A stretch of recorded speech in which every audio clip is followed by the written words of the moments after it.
अस्सलाम वालेकुम। मैं हूं ग्रामर वाला।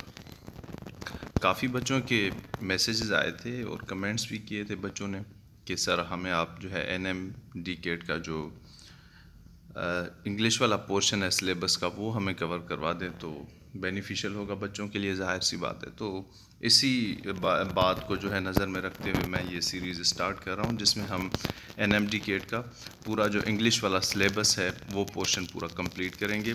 और तकरीबन हर रोज़ की बुनियाद पे मैं 10 से 15 मिनट का एक लेक्चर इस पे अपलोड करता रहूँगा, आप उसको ज़रूर देखिएगा।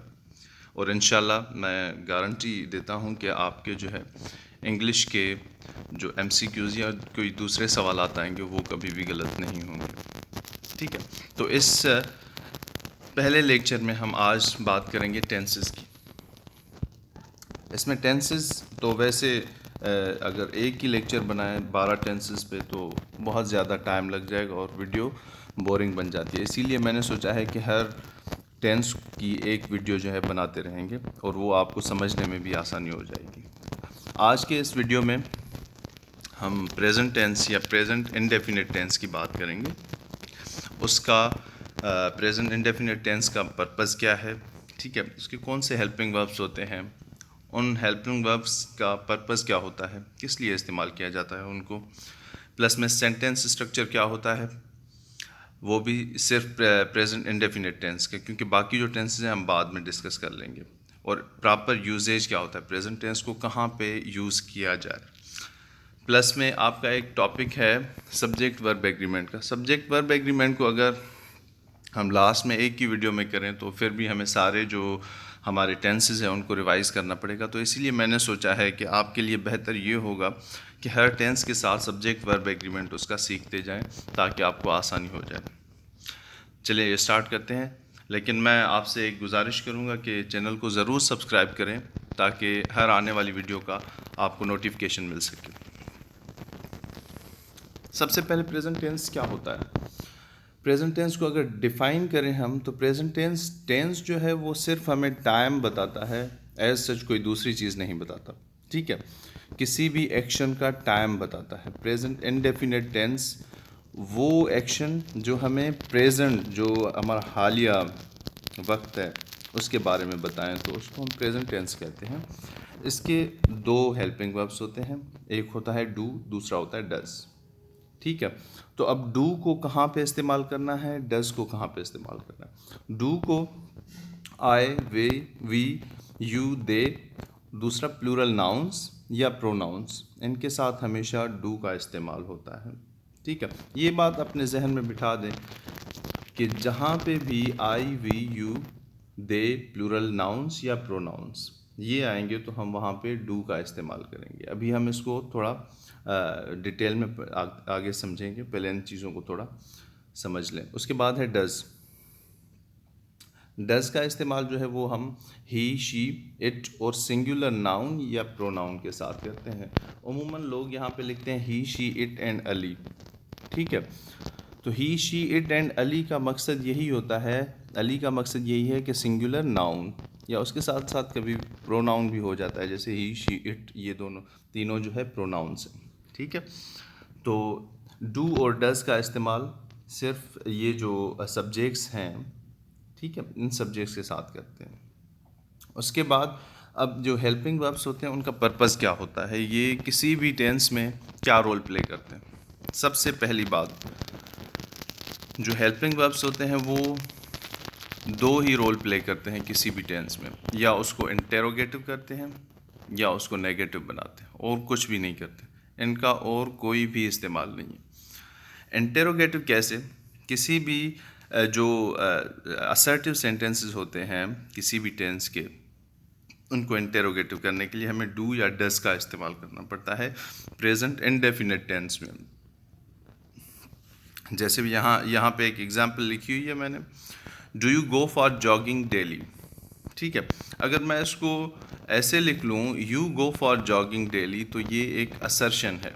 ठीक है, ये डिक्लेरेटिव सेंटेंस है, एक चीज़ हम डिक्लेयर कर रहे हैं। अब इसके आगे मैंने डू लगा लिया तो ये इंटेरोगेटिव बन गया। इंटेरोगेटिव के लिए हमेशा हेल्पिंग वर्ब को पहले लिखना पड़ेगा। अगर आप उसको सब्जेक्ट से पहले लिखेंगे तो इंटेरोगेटिव बन जाएगा। अगर सब्जेक्ट के बाद लिखते हैं तो वो कभी भी इंटेरोगेटिव नहीं बन सकता। ठीक हो गया बच्चों। उसके बाद है सेकंड एग्जाम्पल, क्योंकि डू की एग्जाम्पल तो आ गई, अब उसके साथ डज की एग्जाम्पल भी लाजमी थी। अब यहाँ पे मैंने लिखा हुआ है डज ही प्ले पियानो। अब यहाँ पे भी सेम बात है, सब्जेक्ट से पहले आपने डज लगाना है। ये सब्जेक्ट से पहले जैसे ही डज लगाएंगे तो वो सेंटेंस जो है इंटेरोगेटिव बन जाता है। ठीक है।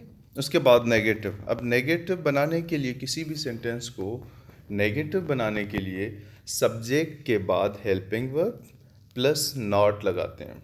जैसे कि यहाँ पे लिखा हुआ है you do not go for jogging daily. ठीक है, सब्जेक्ट है यू, उसके बाद हमने हेल्पिंग वर्ब डू लगाया, उसके बाद नॉट लगा दिया। जब भी आप सब्जेक्ट के बाद डू नॉट या डोंट जिसको हम कहते हैं, ठीक है, ये लगाएंगे तो वो उसका नेगेटिव सेंटेंस बन जाएगा। उसके बाद डज नॉट के साथ भी यही कहानी हमने करनी है। डज के साथ सब्जेक्ट के बाद डज लगा के उसके साथ नॉट लगाना है, और उसके बाद वर्ब की फर्स्ट फॉर्म। अब सेंटेंस स्ट्रक्चर पे अभी हम आएंगे तो उस पे हम इस चीज़ को, वर्ब को समझ लेंगे। ठीक है, तो डज के साथ नॉट लगाना है सब्जेक्ट के बाद हमेशा। ऐसे नहीं है कि आप डज एक जगह पे लगा रहे हो और जो है नॉट वर्ब के बाद लगा रहे हो, तो वो सेंटेंस बिल्कुल ही आउट ऑफ शेप हो जाएगा, वो कभी भी करेक्ट सेंटेंस नहीं कहलाएगा। इन चीज़ों का आपने ध्यान रखना है।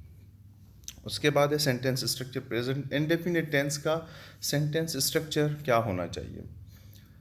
Sentence structure present indefinite tense का हमेशा उसके वर्ब से जाना जाता है, या किसी भी टेंस का जो स्ट्रक्चर होता है उसके हेल्पिंग वर्ब और जो मेन वर्ब है उससे पहचाना जाता है। प्रेजेंट इंडेफिनिट टेंस में जो स्ट्रक्चर है, सबसे पहले सब्जेक्ट, सब्जेक्ट के बाद आप वर्ब की फर्स्ट फॉर्म लिखेंगे।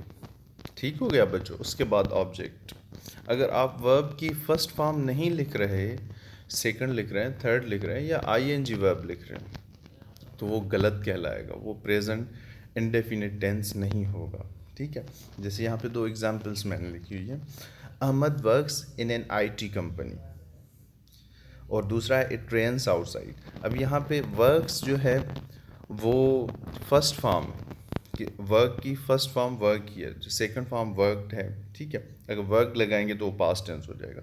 फर्स्ट फॉर्म जब भी आप मैन वर्ब की लगाएंगे तो वो हमेशा प्रेजेंट इंडेफिनिट टेंस कहलाता है। सेम उसी तरह से ही नीचे ट्रेन्स आउटसाइड जो लिखा हुआ है, अब वहाँ पे भी यही कहानी है कि वहाँ पे रेन्स जो है, हमने रेन को एज अ वर्ब इस्तेमाल किया है। इसको रेन को नाउन भी इस्तेमाल करते हैं एज अ नाउन, हमने यहाँ पे इसको एज अ वर्ब इस्तेमाल किया हुआ है।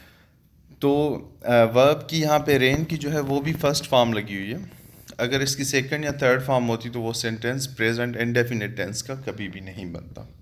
ठीक हो गया बच्चों, उम्मीद है आपको ये बात समझ में आ रही होगी। उसके बाद प्रेजेंट इंडेफिनिट टेंस को हम इस्तेमाल कहाँ पे करते हैं? क्योंकि टेंस जो है वो टाइम से रिलेटेड ही होता है। ठीक है, तो जब तक हमें इसका प्रॉपर यूजेज नहीं पता होगा, हम कभी भी इसको यूज़ नहीं कर सकते सही तरीके से। देखें बेटा, 3 जगहों पे इसको यूज़ किया जा सकता है। सबसे पहले फॉर हैबिट्स, आपकी जो भी आदतें हैं, ठीक है, उन आदतों को अगर आप बयान कर रहे हैं इंग्लिश में, तो उसके लिए आपको प्रेजेंट इंडेफिनिट टेंस का सहारा लेना पड़ेगा। जैसे कि यहाँ पे मैंने लिखा हुआ है आई स्लीप ऑन सोफ़ा, मैं सोफ़ा पे सोता हूँ। ठीक है, क्योंकि वो मेरी आदत है।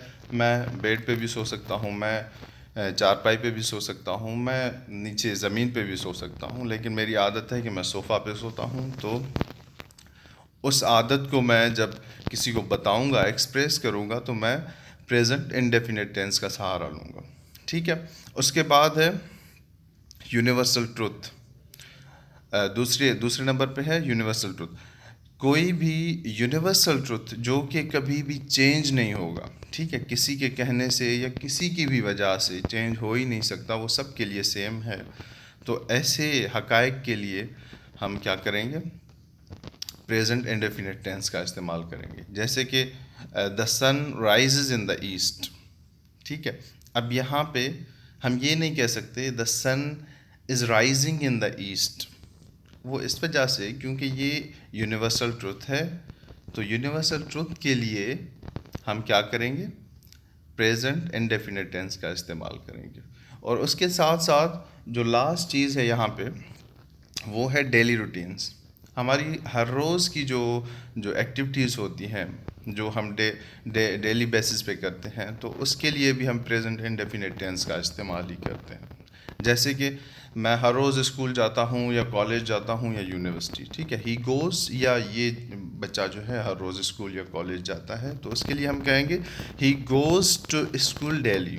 हम ये नहीं कह सकते he is going to school daily, ऐसे नहीं कह सकते। और बाज़ औक़ात हम देखते हैं कि बहुत सारे बच्चे ये भी लिख रहे होते हैं he is going to school daily, ठीक है, तो ये गलत सेंटेंस है। इसको हम हमेशा प्रेजेंट इंडेफिनिट टेंस में ही लिखेंगे। और उसके बाद अब जो सब्जेक्ट वर्ब एग्रीमेंट है, ये अगर हम 2020 का टेस्ट जो है एमकेट का, उसको अगर देखें तो उसमें सब्जेक्ट वर्ब एग्रीमेंट बहुत ज़्यादा आए हुए हैं। सब्जेक्ट वर्ब एग्रीमेंट टेंसेस के साथ सीखना आपके लिए आसान हो जाएगा। याद रखें, आई, वी, यू, दे या प्लूरल नाउन हो या प्रोनाउन, ये सब्जेक्ट होते हैं हमेशा किसी भी सेंटेंस में, ठीक है।